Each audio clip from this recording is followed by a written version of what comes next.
Welcome to Case File Number 1, the series where we go back through one of the most painful relationships of my life, and together we uncover every clue I missed. Your job is simple. See if you can spot the red flags before I finally did, because if you can learn to see them in my story, you'll start recognizing them in your own.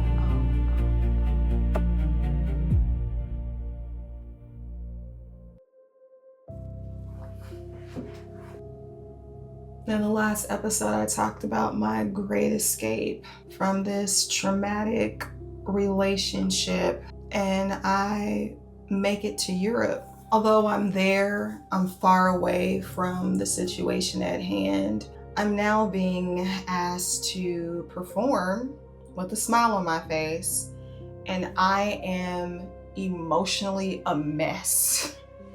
I just kept thinking, how am I gonna do this? How am I gonna do my job? And I can't stop crying. I remember thinking, I just need to be anywhere but here, but where was here? Here was inside of my body, inside of my mind. And so I decided to pour myself into photography. It wasn't even that I had a real camera. I just started taking pictures of everything, getting off at the ports. I had nothing to do but just walk around and just take a million photos just to focus on something else, just to see beauty somewhere else, because I didn't see it when I looked in the mirror. It was like escapism. Maybe it was one of the more healthier coping mechanisms that I had at the time. The other coping mechanism that developed during this time, and I should also say being on cruise ships as a working musician, was drinking. And it was like I knew that would be my go-to. Unfortunately, alcoholism has run in my family.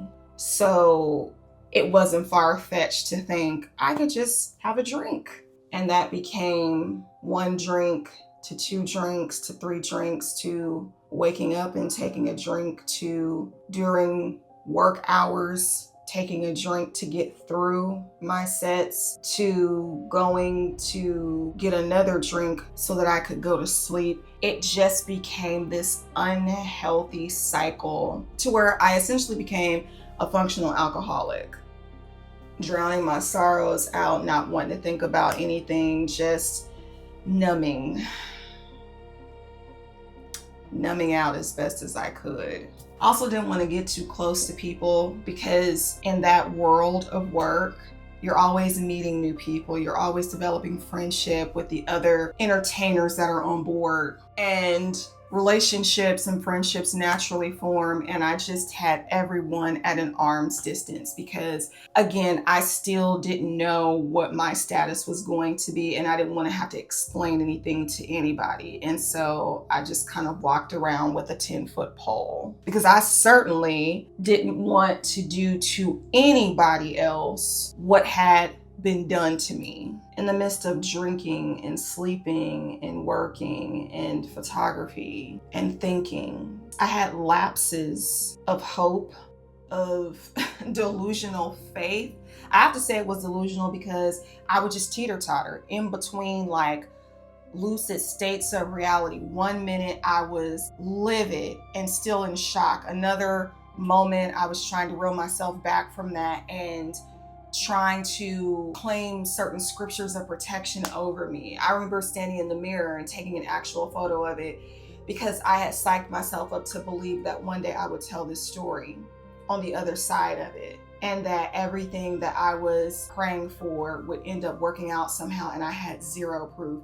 I also remember one day we were docked, and on the outside of my cabin window, it was just the sea, it was the ocean. So there was no one directly outside of my window. The ship had pretty much been vacated. All the people that were going to be out touring and doing whatever at that port, whatever port it was, they had gotten off. And I just felt like I needed to talk to whoever was up there, out there, angels, guides, God, whatever. What the hell did you just let me go through was essentially the conversation. I just lost it.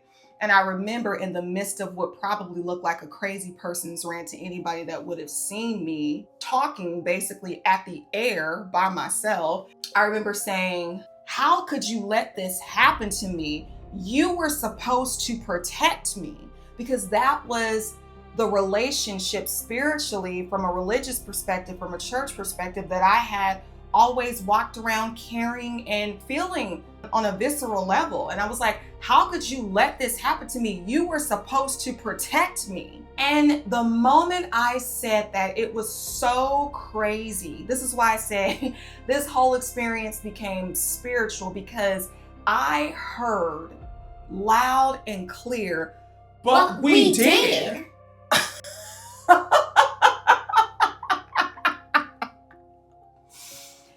It took me aback, like, wait a minute, what? Again, I'm not docked in front of a walkway where there are people on the outside of my cabin room, in front of me or in back of me.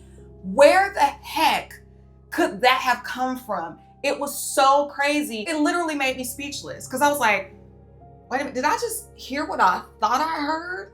And I remember sitting there in my cabin room on my bed, looking out the window, seeing the other yachts from afar, and trying to calculate how what I heard would have been possible. The other crazy thing was, it wasn't a singular voice, and it wasn't a man's voice.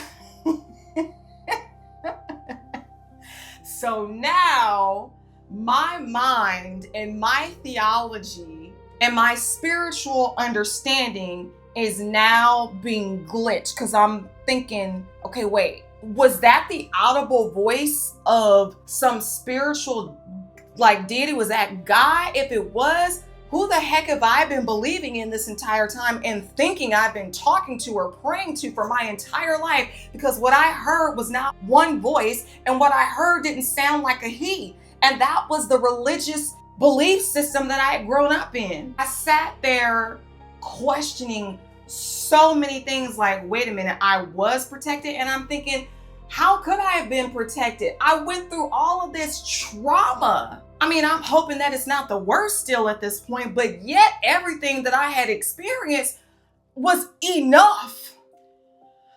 I remember other times when it felt like something invisible was present with me.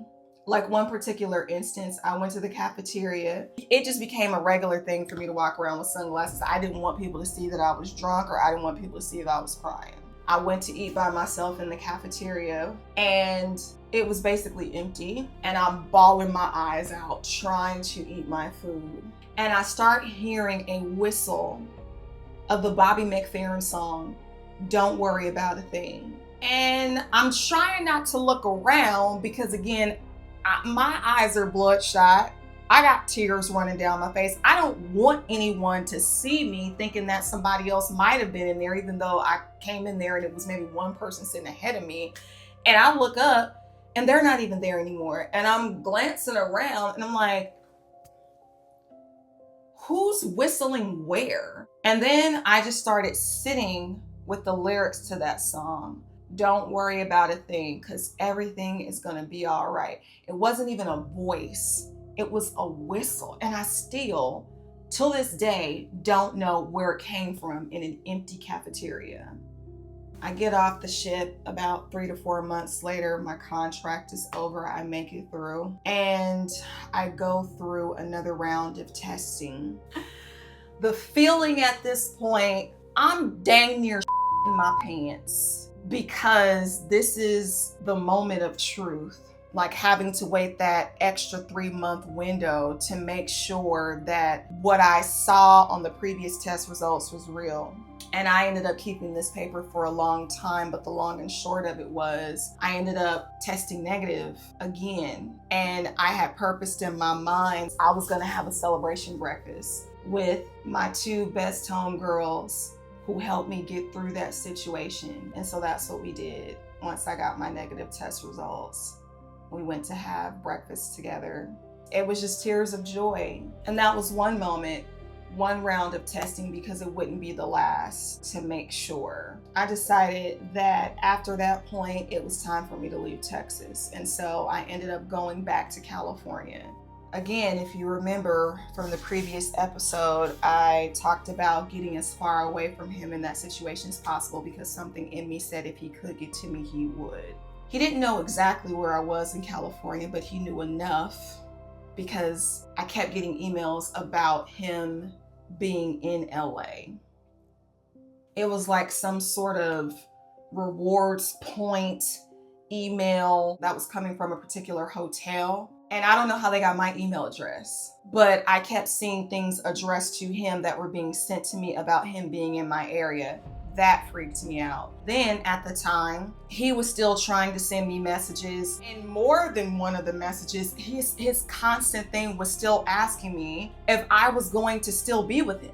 Not worried about my health, not concerned about his. Everything seemed to focus back to that, if I was going to be with him. And it just made me think how all of this was about him finally getting the truth and telling me to see if I would be the one who would be willing to stick with him with that diagnosis. After everything he had done, forget the diagnosis, after everything he had done, the cheating, the lying, the manipulating, the danger, the emotional outbursts, the record, the brokenness, like everything was about, am I still gonna be with him?